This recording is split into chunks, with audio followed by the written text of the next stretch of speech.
Strasbourg s'est engagé depuis longtemps dans une politique forte en faveur de l'accessibilité et de l'insertion, l'intégration du handicap dans la cité.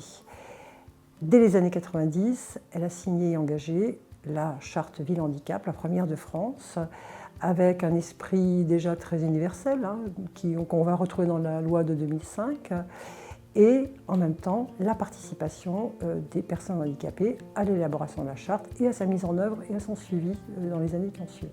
Donc, la charte Ville Handicap s'appuyait sur une démarche en direction des personnes handicapées, mais a ouvert un champ tout à fait différent.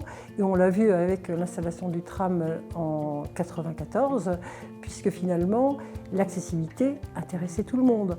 Et permettre cette accessibilité pour certains veut dire la permettre pour tous. Cela veut dire les personnes en difficulté de déplacement à certains moments, les personnes vieillissantes, les personnes distraites, les enfants, les mères accompagnantes, etc. C'est un concept finalement qui bénéficie à tout le monde dans la cité. Je m'appelle Denis Basser, je travaille à la communauté urbaine de Strasbourg, au service insertion. Et pour les transports, c'est assez simple, soit le bus ou soit le tram. Si c'est le bus, le chauffeur appuie sur un bouton et le plateau descend.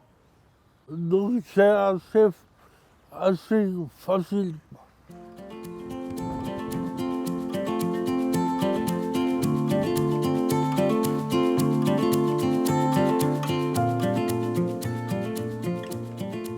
Le concept d'autonomie est relatif par rapport aux capacités de la personne.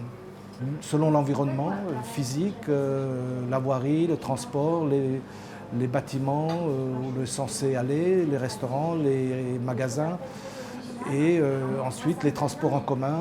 Donc c'est toute une chaîne de déplacement qui doit être accessible, sinon quelque part on se heurte à des obstacles en termes d'autonomie.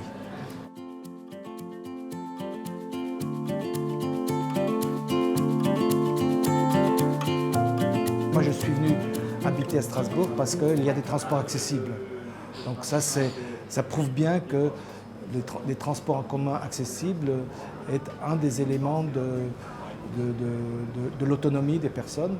L'accessibilité, c'est une parole de militante, l'accès à tout pour tous, tout le temps, voilà, que ça ne prenne pas trop de temps, qu'on puisse se promener sans trop de stress et pour se garer et pour aller se promener en centre-ville, accéder à tout, aux restaurants, aux boutiques, voilà, que ce soit agréable pour un peu de bien-être, le commerce, le tourisme, flâner, voilà, profiter.